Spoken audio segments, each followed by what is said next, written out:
નમસ્કાર મિત્રો, હું છું જય શિરોપરા। આજે વાત કરવાની છે કે મગફળી પીળી પડવાના કારણો। તો કે મગફળી આમ અલગ અલગ રીતે જોઈએ તો કે બે ત્રણ પ્રકારે પીળી પડતી હોય છે। પહેલું છે ફેરસની ઉણપ, એટલે કે લોહ તત્વની ઉણપ। આપણે એમાં હીરાકસીની ભલામણ કરતા હોય છે અને એમાં પરિણામ મળતું હોય છે। 90% જે કારણ છે એમાં ફેરસની ઉણપની હિસાબે પીળી પડતી હોય।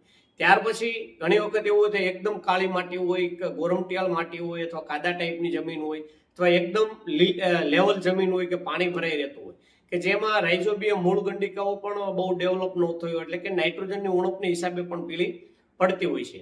ત્યાર પછી ત્રીજું કારણમાં વાત કરીએ તો કે જમીન જ્યારે છે કે આપણે લેવલ કરી હોય ત્યારે ઉપરની માટી છે એ એક જગ્યાએ નીચાના વિસ્તારમાં આપણે ખસેડી લીધી હોય, એ પરિસ્થિતિમાં પણ જ્યારે લેવલ કરેલું છે ત્યાં તારલાના રૂપમાં આપણે એમાં પીળી પડતી હોય છે ક્યાંક।